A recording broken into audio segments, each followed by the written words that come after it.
사랑하는 형제 자매 여러분, 안녕하십니까? 오늘은 15번째 야고보서의 말씀을 행하는 자의 복에 대해서 드리고자 합니다. 오늘 말씀의 본문은 야고보서 1장 22절에서 25절까지의 말씀입니다. 제가 읽을 때 자세히 들어보시기 바랍니다. 너희는 도를 행하는 자가 되고 듣기만 하여 자신을 속이는 자가 되지 말라. 누구든지 도를 행하지 아니하면 그는 거울로 자기 얼굴을 보는 사람과 같으니 제 자신을 보고 가서 그 모양이 어떠한 것을 곧 잊어버리거니와 자유하게 하는 온전한 율법을 들여다보고 있는 자는 듣고 잊어버리는 자가 아니요 실행하는 자니 이 사람이 그 행하는 일에 복을 받으리라. 너무나 참으로 중요한 말씀입니다. 그런데 이 말씀의 뜻을 자세히 참 알 때 이 말씀이 얼마나 중요한지 알게 됩니다. 그래서 여러분들이 이제 유튜브 방송이기 때문에 뭐 길 가다거나 뭐 전철을 타거나 운전할 때 이렇게 자유롭게 들을 수가 있지만 시간이 나신다면은 집에서 성경책을 펴고 성경 말씀을 어떻게 풀어가고 있는가 따라간다면 훨씬 더 많은 은혜를 받을 수가 있습니다. 먼저 22절 말씀 보면 너희는 도를 행하는 자가 되고 듣기만 하여 자신을 속이는 자가 되지 말라. 이 말씀에서 이 헬라어의 두 개의 단어를 우리가 눈여겨볼 수가 있습니다. 첫 번째 단어는 기네스테라는 말인데 이것은 하나의 명령인데 너희는 뭐뭐심을 확신하라 하는 그런 의미가 있습니다. 또 하나는 듣는 자라 하는 말인데 이 말은 헬라어로서 아크로타이라는 말인데 이 말은 정기적으로 강의를 들었으나 참된 죄자가 되지 않는 사람들에 대해 가르치는 말씀이에요. 그래서 하나님의 말씀 곧 성경은 있고 설교를 들으므로 계속 들을 수 있으나 단지 듣는 데 그치고 말씀을 행함으로 변화가 없는 사람들을 의미하고 있습니다. 예수님은 말씀을 듣는 자가 복이 있다고 하지 아니하고 말씀을 듣고 행하는 자가 복이 있다고 말씀하셨어요. 하나님의 말씀은 이 순종의 밭에서 성장할 수 있다고 어떤 사람이 말을 했어요. 하나님의 말씀을 듣는 것도 중요하지만 그 말씀에 순종하는 것이 훨씬 더 중요해요. 그래서 로마서 2장 13절 말씀에 하나님 앞에서는 율법을 듣는 자가 의인이 아니요 오직 율법을 행하는 자라야 의롭다 하심을 얻으니라. 진정으로 말씀을 듣는 자는 행함으로 나타나야 됩니다. 만약에 말씀을 들었다고 하면서도 행하지 않으면 자신을 속이는 자라고 그랬어요. 왜요? 말씀을 듣고 믿는다고 하면서 그대로 행하지 않는다면 그것은 위선자에 불과한 것이죠. 그래서 스코틀랜드 설교자 로버트 존스턴은 이렇게 말을 했어요. 하나님을 사랑하지 않고 자신의 삶을 주께 바치지도 않은 채 겉으로 신용만 내는 가식적인 고백들이 모두 하나님을 우롱하는 행위다. 이렇게 말해요. 말씀을 듣고 은혜 받았다고 하면서 그 말씀대로 살지 않는다면 이것은 결국은 참 하나님을 우롱하게 되고 자기를 속이는 자가 되죠. 그래서 예수님은 말씀하시기를 말씀을 듣고 행하는 자는 반석 위에다 집을 지은 것과 같다. 그리고 말씀을 듣고 행하지 않은 사람은 모래 위에다 집을 지은 것 같다. 이렇게 마태복음 7장 24절에서 27절에 말씀하셨죠. 정말 이것은 아무리 강조해도 오히려 부족한데요. 우리 어떻게 하면 말씀을 듣고 행할 수 있는가? 그 가장 좋은 방법은요, 말씀을 듣고 소감을 쓰는 거예요. 내가 말씀을 읽는다거나 어떤 설교를 듣는다거나 이렇게 할 때 그 말씀을 사람의 말로 생각하지 말고 성경을 통해서 하나님의 말씀이라는 것을 참 다시 한번 생각하고 그 말씀을 내 말로 한번 바꿔보고, 그리고 그 말씀대로 살아보겠다 하는 그런 결심을 쓰는 것이 소감이에요. 그렇게 되면 그 말씀 우리가 우리 마음에 자리를 잡게 되고, 그래서 우리 삶에 굉장히 영향을 주고 신앙 말씀대로 사는 것 하나의 좋은 방법이에요. 그리고 또 여러분들이 그런 소감을 쓸 때 그 믿지 않은 사람들이나 또 신앙이 약한 사람이 성경을 읽고 깨닫지 못했거나 또 설교를 듣고 깨닫지 못했다 할지라도 여러분들이 소감을 듣고 오히려 제가 설교한 것보다 더 많은 은혜를 받을 수가 있어요. 그래서 제가 늘 소감을 써봐라고 말합니다. 이것은 부담을 드린 것이 아니고 여러분의 삶에 큰 유익을 주기 위한 것입니다. 23절과 24절 말씀 보면 누구든지 도를 행하지 아니하면 그는 거울로 자기 얼굴을 보는 사람과 같으니 제 자신을 보고 가서 그 모양이 어떠한 것을 잊어버리거니와. 거울을 보고 나서 얼굴을 기억하는 사람은 거의 없지요. 그 마찬가지로 하나님의 말씀을 듣고 말씀대로 행하지 아니한 사람들은 그 말씀을 잊어버리게 된다는 거예요. 여기서 거울이란 말은 온전한 율법을 비유하고 있는 거예요. 온전한 율법,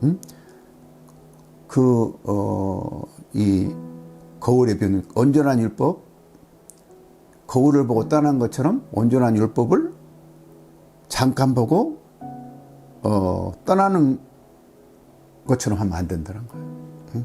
그래서 계속 그 율법을 응시하고 바라봐야 됩니다. 그래야 할 때 말씀을 잊어버리지 않고 율법대로 순종할 수 있는 것입니다. 말씀을 순종하며 살게 될 때 우리 삶에 엄청난 열매가 있는 것입니다. 아무리 감명 깊이 말씀을 받고 있다 할지라도 그 말씀대로 행하지 아니하면은 쉽게 잊어버려요. 내가 목회할 때 어떤 외부 강사를 초청해서 설교를 들을 때가 있어요. 그럼 어떤 성도 가운데는 나 너무 많이 은혜를 받았다. 이 말을 한 번도 들어보지 않은 처음 듣는 말씀이다. 이렇게 말하는 사람들이 있어요. 근데 사실은 제가 수없이 가르친 말씀이에요. 그런데 왜 잊어버렸습니까? 말씀을 듣고 행하지 않았기 때문에요. 그러니까 은혜 받았다 할지라도 행하지 않으면 또 잊어버릴 거예요. 그러면 어떤 사람이 말씀을 실천하는가? 여기 25절 말씀 굉장히 중요해요. 자유하게 하는 온전한 율법을 들여다보고 있는 자는 듣고 잊어버린 자가 아니요 실행하는 자니 이 사람이 그 행하는 일에 복을 받으리라. 여기서 자유하게 하는 온전한 율법이란 단지 도덕적인 요구로 제한한 것이 아니에요. 이 말씀 속에는 하나님의 구원 계시로서의 말씀이라는 것이 숨어 있어요. 자유하게는 온전한 율법이란 진리의 말씀, 즉 신자를 낳고 성숙하게 하는 도덕적인 도구인 복음입니다. 그래서 앞에서 우리가 21절에 마음에 심어진 말씀이라는 것을 공부했죠. 그와 같은 말씀이에요. 마음에 심겨진 말씀은 도덕적인 윤리와 더불어 그 윤리를 실천할 수 있는 능력이 포함된 말씀입니다. 그래서 말씀은 율법을 행할 수 있는 능력을 줍니다. 율법들을 행할 때 진정한 자유가 있다는 말입니다. 우리가 육신의 정욕과 감정에 끌려 살 때 우리는 죄의 노예가 되죠. 그러나 우리 안에 심겨진 말씀을 순종할 때 진정한 자유가 있습니다. 그리스도인은 그 안에 성령이 내주하고 계시기 때문에 율법을 순종할 수 있는 영적인 능력이 있습니다. 다만 우리의 능력으로 도덕적인 욕으로 제한된 율법을 지키고자 하면 그 율법은 우리를 얽매이게 하고 우리에게 자유를 주지 못합니다. 그리스도인에게는 참된 복음, 도덕적인 윤리와 그 윤리를 행할 수 있게 하는 능력이 함께 포함된 말씀을 가지고 있습니다. 도덕적인 윤리로만 제한된 율법을 가르치고 복음을 가르치지 아니하면 사람을 얽매이게 해요. 율법의 노예가 된 사람은 쉼이 없어요. 그러므로 예수님은 수고하고 무거운 짐자들아 다 내게 오라 내가 너희를 쉬게 하리라 말씀하셨어요. 여기서 수고하고 무거운 짐진 자들이라는 말은 무슨 뜻이냐면 자기의 노력과 자원으로 도덕적으로 제한된 율법을 지키려고 하는 자들이에요. 그들에게는 쉼이 없어요. 자유가 없어요. 진정한 쉼, 자유는 예수님께 나와야 돼요. 왜냐하면 예수님만이 우리에게 진정한 쉼과 자유를 주시기 때문입니다. 여기 마태복음 11장 29절 30절을 보면 나는 마음이 온유하고 겸손하니 나의 멍에를 메고 내게 배우라. 그리하면 너의 마음이 쉼을 얻으리니 이는 내 멍에는 쉽고 내 짐은 가벼움이라 하시니라. 그래서 우리가 방종할 때 자유가 있는 것이 아니고 예수님의 멍에를 맬 때 자유가 있다는 거예요. 왜냐하면 예수님의 멍에는 쉽고 가벼운 것이기 때문입니다. 예수님은 성령으로 우리 안에 내주하셔서 율법을 지킬 수 있도록 도와주십니다. 힘들진 자처럼 피아노 건반을 자유자재로 누르면서 연주하는 피아니스트들은 철저하게 피아노 치는 법, 율법을 배우는 사람들이에요. 그리스도인의 진정한 자유는 자유케 하는 온전한 법을 성령의 은혜로 잘 지키는 자입니다. 요한복음 8장 31절 32절에 보면 그러므로 예수께서 자기를 믿는 유대인들에게 이르시되 너희가 내 말에 거하면 참으로 내 제자가 되고 진리를 알지니 진리가 너희를 자유케 하리라. 그 다음에 들여다보고 있는 자라. 이렇게 들여다보고 있는 자라는 말은 무슨 뜻이냐면 자세히 말씀을 살펴보고 그 곁에 거하는 사람이라고 합니다. One who looks intently and abides. 우리가 거울을 보고 지나가는 것처럼 참된 거울인 율법의 말씀을 자세히 살펴보고 우리가 거울을 보고 지나가는 것처럼 하지 않고 참된 거울인 율법을 자세히 살펴보고 그 곁에 거한 사람은 율법을 잊어버릴 수가 없습니다. 욕심이 잉태한 즉 죄를 낳는다고 했는데 반대로 말씀이 잉태하면 생명을 낳게 되는 것입니다. 그래서 말씀을 통해서 변화받기 원하는 사람은 항상 그 말씀이 내 안에 거하도록 들여다 봐야 합니다. 그런 의미에서 말씀을 암송하는 것이 참 중요해요. 왜냐하면 말씀을 암송할 때 우리는 묵상할 수가 있죠. 암송하지 묵상을 못하죠. 주야로 그 말씀을 묵상할 때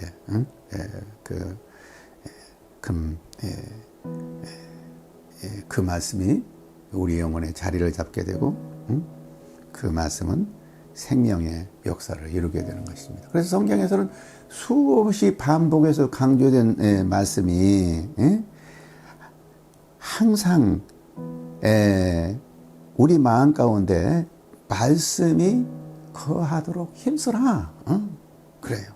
예를 들면 잠언 4장 20절 21절에 보면 내 아들아 내 말에 주의하며 내가 말하는 것에 내 귀를 기울이라. 그것을 내 눈에서 떠나게 하지 말며 내 마음속에 지키라. 신명기 6장 6절 여러분 오늘 내가 내게 명하는 이 말씀은 너는 마음에 새기고 시편 1장 1절 2절 여러분 복 있는 사람은 오직 여호와의 율법을 즐거워하여 그 율법을 주야로 묵상하는도다.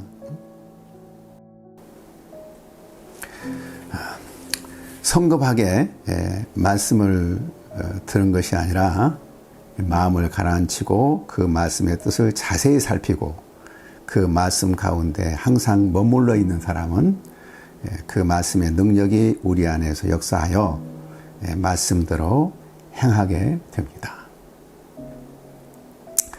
그 행함은 바로 엄청난 복을 가져온다고 했습니다. 그 행하는 일에 복을 받으리라. They will be blessed in what they do. They will be blessed in what they do. 그들이 무슨 일을 행하든지 간에 그 일에 복이 있다는 말입니다. 여기서 복이란 무슨 일을 하든지 그 일이 형통하게 된다는 것입니다. 형통하다는 것은 번영을 말합니다. 영어로는 prosper라고 했습니다. 가정의 일이나 직장의 일이나 또 공부하는 일에 등 무슨 일을 하든지 그 일이 형통하다는 것입니다. 영적인 축복, 육적인 축복 다 포함할 수 있습니다. 특히 가정에 문제가 많죠. 그러나 말씀대로 사는 그리스도인들의 가정은 항상 행복합니다. 여기서 말하는 복은 번영신학자들이 말하는 그런 의미와 다릅니다. 번영신학에서는 행위의 대가로 복이 있다고 하지만 여기서의 복은 말씀을 통해서 하나님의 은혜로 주어진 것입니다. 비록 우리의 신앙이 어리다고 할지라도 항상 말씀을 자세히 듣고 읽어서 그 말씀을 마음속에 간직할 뿐 아니라 그 말씀대로 순종하게 되면 우리는 신앙이 계속 자라게 되고 또 그 결과 우리의 삶의 모든 영역에서 주님의 은혜와 능력이 나타나게 됩니다. 많은 그리스도인들이 이 하나님의 말씀을 듣고 순종하는 데서 오는 그 복을 참 경험하지 못하는 사람이 많아요. 여러분들이 야고보서를 자세히 읽고 또 제가 설교한 말씀을 잘 들으면 여러분의 삶에서 하나님의 말씀을 통해서 하나님이 우리에게 주시는 축복이 얼마나 큰 것인가를 깊이 체험하게 되고 여러분의 삶에 큰 변화가 있으리라고 믿습니다. 여러분 감사합니다. 계속 말씀을 들으시기 바랍니다.